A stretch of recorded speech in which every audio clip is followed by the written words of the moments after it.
much good.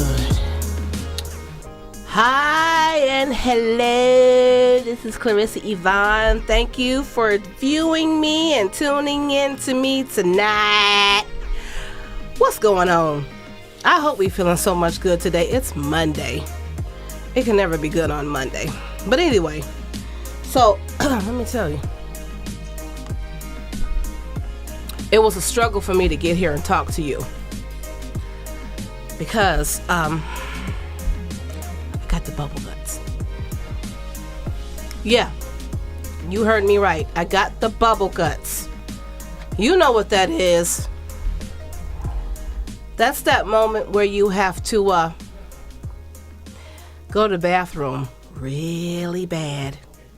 Oh, come on. Don't pretend like you never got the bubble guts and you don't know what that is. You got it before. All of y'all have had the bubble guts before. Yes, you have. And let me tell you, when you out in public and it hits you, oh my God. But when you finally release, butterflies, heaven, it's the best feeling in the world. Yeah. Oh, come on, dude. Listen, it's not gross. Everyone has to do it. That's just a part of life. Bubble guts is a part of life. If you know you have a sensitive stomach, then you need to keep a couple things with you at all times. Bottled water, the original Alka-Seltzer formula. The original. Not Alka-Seltzer with oranges and mint, and Alka-Seltzer with cinnamon and cherry blossoms. The original formula of Alka-Seltzer. And maybe a small tiny vial of baking soda. Baking soda and water is a very good stomach coater, soother, or whatever. Anyway, be glad I made it here to talk to y'all today. I didn't mean to gross you out, but I had to tell somebody. If I can't talk to you, who can I talk to? You asked for realness, so I'm giving it to you. I had bubble guts and I almost didn't make it here, so I had to hurry up and do what I had to do, spray, flush, do what I had to do, spray, flush, to get here to talk to you. So that's how much you mean to me. Anyhow, let's just dive right in. You know, I hear forgiveness a lot. We must forgive. We're going into a new year. How many of you are forgiving people? Do you forgive? Well, maybe you can help me with that, because that's another struggle for me, is forgiveness. I can't forgive shit. It depends on what I'm forgiving you for. It depends on what you've done, what you've said. It just all depends. But I'm admitting it right here in front of you. I am not a forgiver. And I know I have to work on that. I know, biblically speaking, we have to forgive. But I'm telling you, forgiveness is a very hard thing for me to do. Even Jesus said, Excuse me. Okay, forgiveness. I am not a forgiver, but it does depend on what you have done and said. It's very hard for me to forgive anyone. Or they say, you know, you can forgive and you can't forget. Well, if you got the same type of people in your life that have done and said something to you in the past, don't be so sure it's not going to loop right back around again and happen again from them same people. That's why you should never forgive.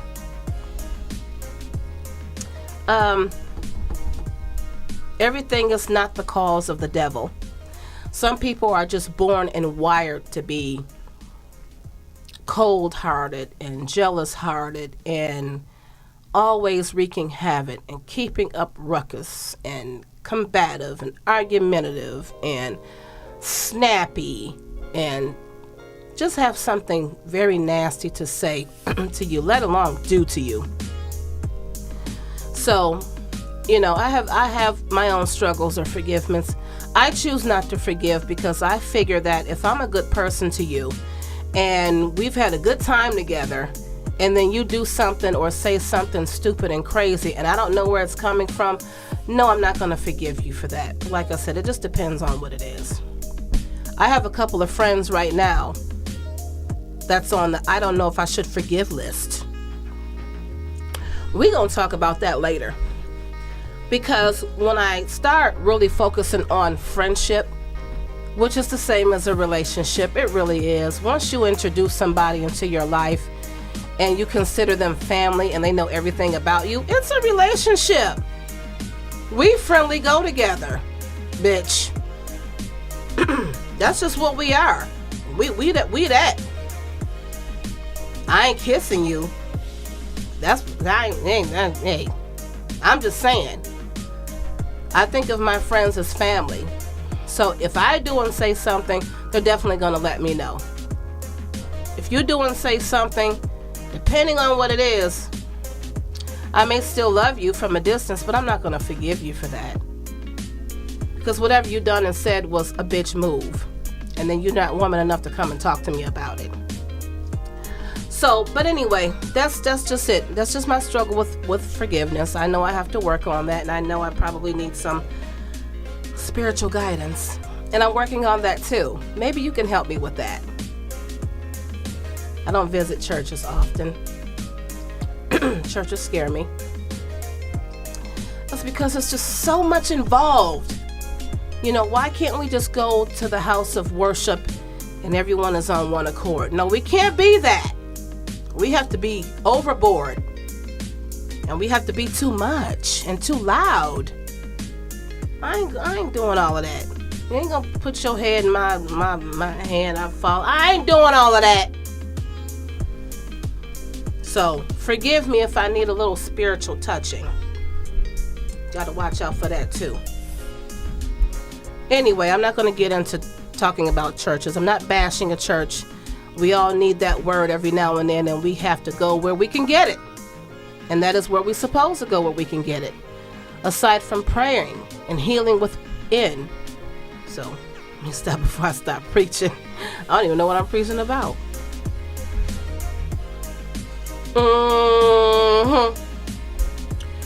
Okay, so, this is what I hear a lot. Who and what downtown is for. I'm going to have to get my head wiggling on this because I'm tired of hearing that. And I'm trying, listen. Downtown is upcoming. It's restoring. It's rebuilding. It's what we need. Downtown, it's been, I mean, if you're born and raised in Detroit, we've been without for a very long time. So let's embrace what's happening. Don't look at the negative part of it. Look at the positive part of it. I like the fact that there's beautiful and nice restaurants coming to downtown Detroit. I like the shops. I like it. Leave the politics out of it. We'll never understand it. We'll never get it. We'll always be in an uproar and angry about it. Let's just enjoy it. Am I just asking you to sweep it under the rug? No. I'm just saying let's just embrace the good out of it. There's good in everything. So, anyway,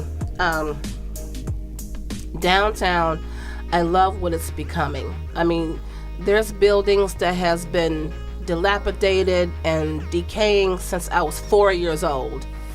And now I ride past them now and they have new windows, they have new bones, they have good guts.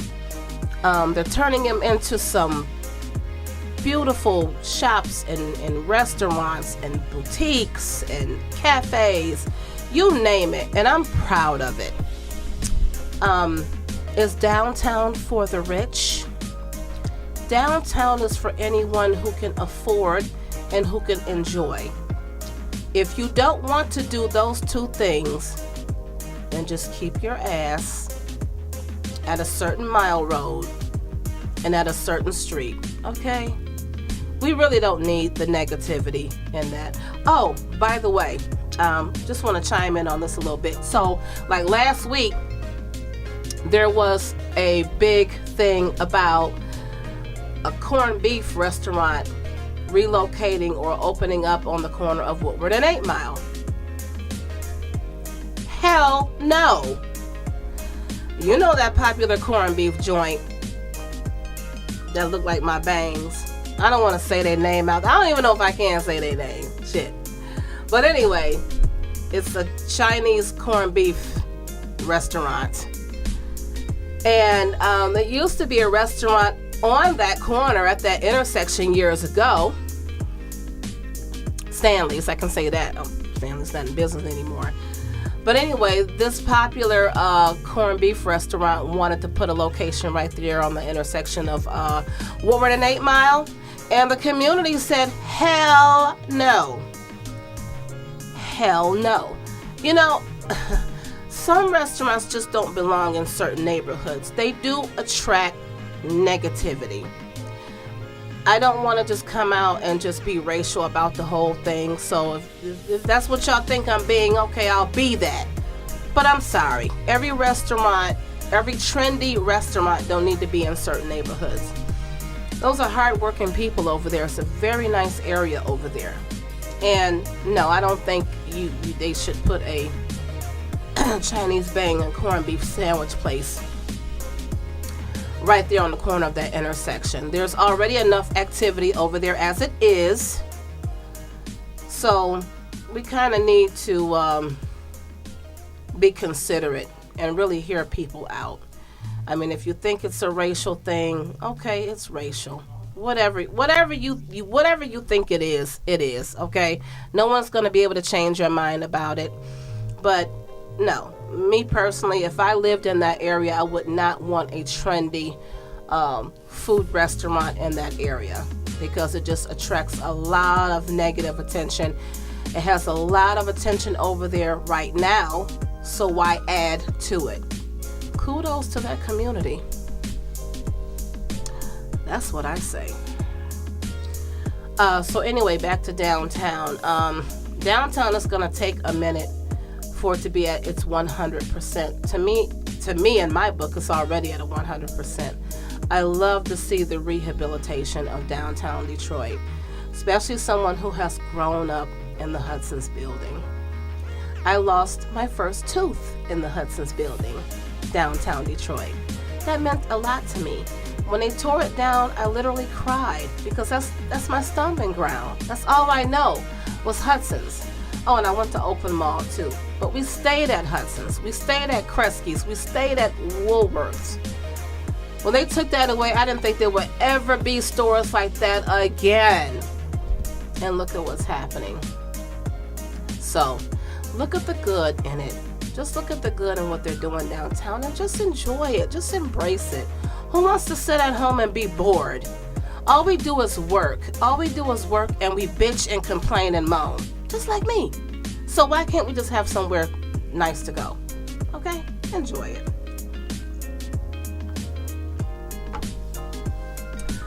Now I gotta ask y'all a question. And y'all gonna think I'm straight up crazy. My answer, you're gonna really think I'm straight up crazy. But that's the purpose of doing the Clarissa-Yvonne podcast show.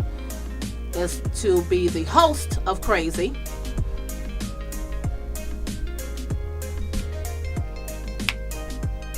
And you be crazy along with me.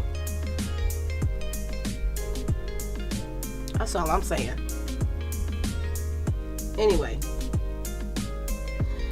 I think we're having some technical difficulties, but that's okay. I'll fire my production team as soon as I'm done with this show. You know better than that shit. Anyhow, you met someone. You like her. You like him. You all like each other. Bring that person home to meet your family. Everybody likes this person.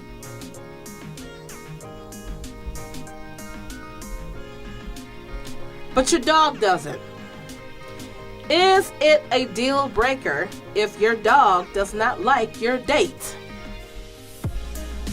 Well, I am in my mid-40s, and I'm not dating right now, and I have a dog. First off, my dog is not really my dog, it's really my sister's dog that she pretty much left upon me to care for. And I don't mind. This dog has been in our family for a very long time. So I love her. Like she was my dog that I raised from a pup. But is that a deal breaker if your date does not like pets? Do you continue to see that person? Okay, so in my book, my dog is a friendly dog, sort of. Her size scares people. She's a black lab. And if she didn't like anyone, that would not be a deal breaker for me because she's just crazy. But I can't help to think that, some of y'all, has that ever been a deal breaker to you? If your dog don't like your date or the person you're seeing, should you break it off with that person? If your dog doesn't like someone, you probably shouldn't either. If my dog don't like your bald head ass, I don't like you either. And in some strange cases, that could be a deal breaker. If I keep bringing you around and my dog wants to tear down the wall to get you, bitch, you gotta go. There's something about you that's not right. They say babies and dogs will never lie to you. If your kid don't like you and your dog don't like you, you shouldn't like them either. Let you come over and my dog is tearing down the wall to get to you, or growling abnormally, or unusual growl. No, you gotta go, bitch. You gotta go. I can't bring you around me. Something wrong with you. Either you're some kind of an axe murderer, or you eat cat food, or you trip old ladies when they walk past you. I don't know what the deal is with you, but if my dog don't like you, I don't like you, and I'm gonna have to cut it off. If you look like The Rock. Sorry, Scruffy. You gotta go. No. Oh no, but on the real though, that's they can read a human's character a lot different than we can read the character. If we can read people's true character, it's a lot of mistakes that would not be made. So I say that just to put that in your head. And no, that should not be a deal breaker, but it should be something that you should be concerned about. If your dog does not like your date or the person you bring home, and they keep acting the same way, and this person has been coming around for a long time, and the dog still wants to tear down the wall to get to that person, that is a concern. Something is with that bitch. So I'm just saying, I don't know. I really can't go too far in detail with it because I have friends who don't like dogs, and I specify dog because I'm a dog person. I really don't match myself with any other pets. I've had birds, I've had rabbits. I've never had a cat. I always wanted to know what it was like to have a cat. But I'm not a cat person. I'm strictly a dog person.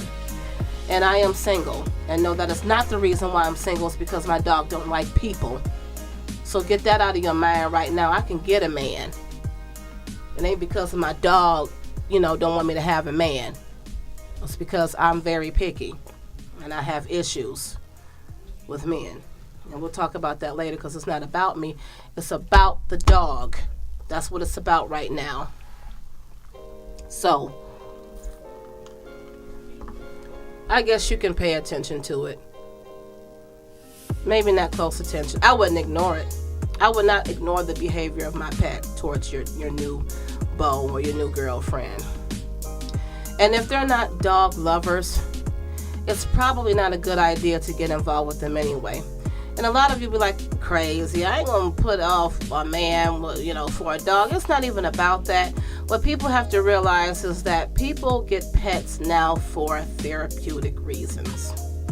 And as crazy as it may sound, it is so very true and so very necessary in people's lives to have a pet for therapeutic issues. Pets are, oh my gosh, I can't even explain to you the joy that a dog will bring you. especially the type of dog. Every dog is not vicious. It's just what you make of that person. Like your children. Some of y'all kids are bad. Well, if the dog is bad, is what they learn. It's learned behavior, right? Some of y'all ain't gonna put out your kid. Well, no, some of y'all could put out your kids for a man. I've seen some of y'all do that crazy shit. Yeah, some of y'all put your... No, I ain't gonna even get off to that. That is so wrong. No, it's not. Some of y'all have put a man before your kids. But that's going to be a whole nother show. Matter of fact, that's going to take all of 30 minutes to discuss that kind of shit. That right there, that pisses me off. That's like a bell ringer for me. Because I kind of experienced that. So with that being said, that is definitely not meant to be a comical comment about that. But I'm just saying, pay attention to the dog. You never know. I was going to save this for a later show, but it's in the back of my mind now because it's happening more and more. And I always find myself in the middle of some couples shit. So here it goes.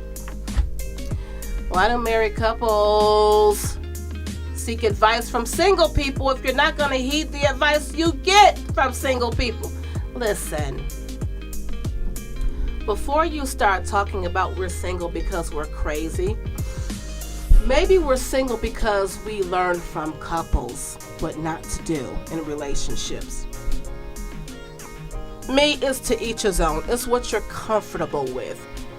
We're not crazy. Trust me. Single people are not crazy.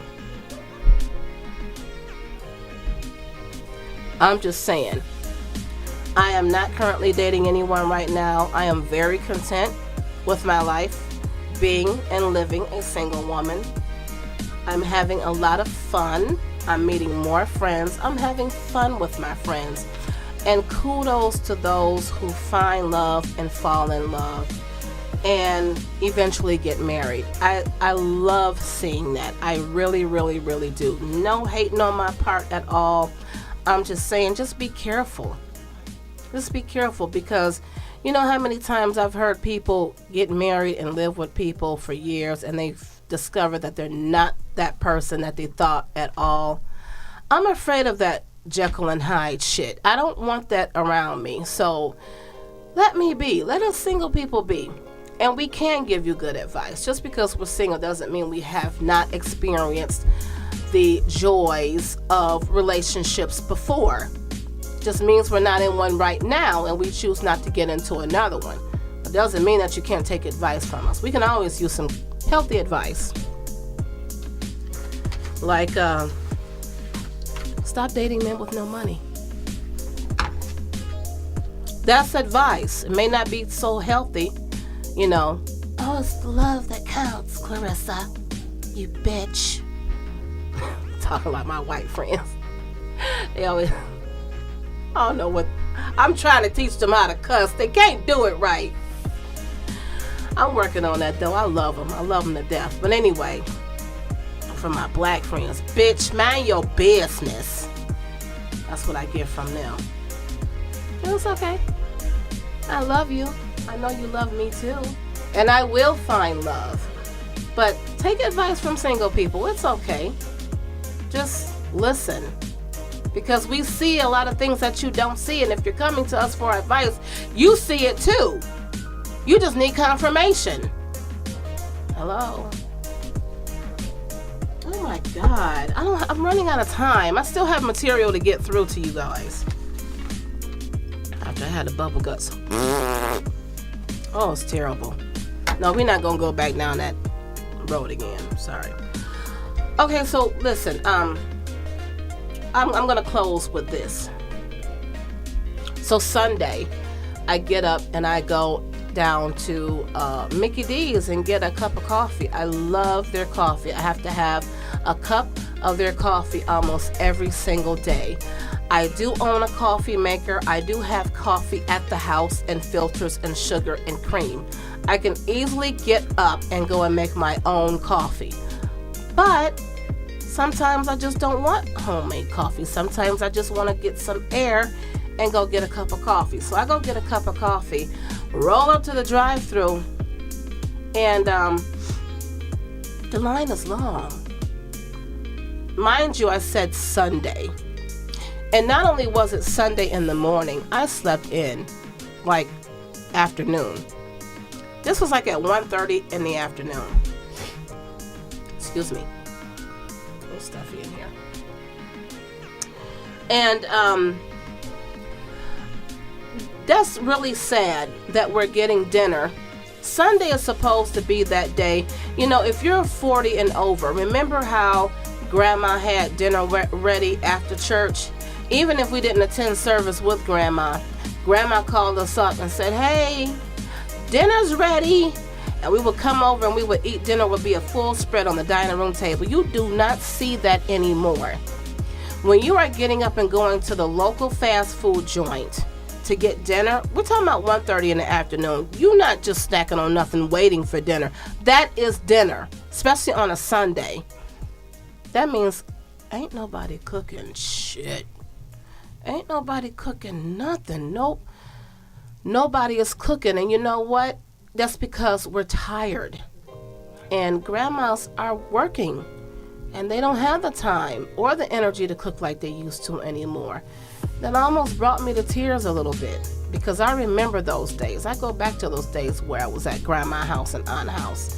And we had dinner. Home cooked meals. Nobody was in line at the local fast food joint getting food at 1:30 in the afternoon. You were at that table smashing some collard greens and cornbread with some fried chicken or some catfish, candy yams, macaroni and cheese, potato salad, smothered cabbage, whatever is on that soul food menu, we had it. So I'm like, maybe I am crazy. Maybe it's just my imagination. And I get in my, I'm in my truck and I go back home sipping my coffee. So I decide to take a tour through the neighborhood. I don't smell a damn thing. I don't smell nothing cooking. No hearty, no savory scents in the air from nobody's house for at least 4 blocks from my door. Make America great again? Shut your ass. Make America cook again. Make America cook again. We have to start cooking.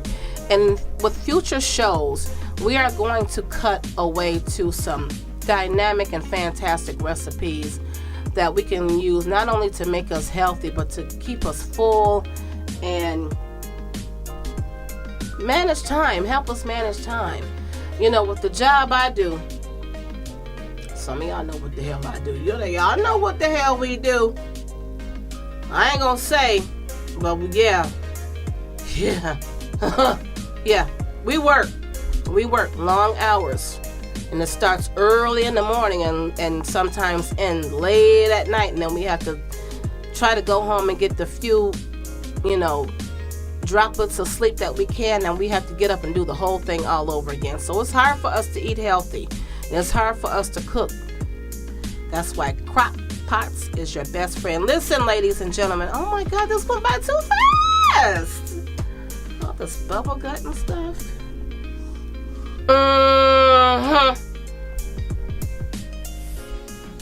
You know what? I love all of you. Bear with me. Y'all know I got issues. And that's why you're here to watch me, so we can solve these issues together. Okay, it's Clarissa-Yvonne, everybody. Thank you for tuning in. I really appreciate you sitting here talking to me. We're going to sort out some stuff. We're going to go into the new year. New people with new issues and problems. Y'all have a good night. We are feeling so much good. Mwah. See y'all later.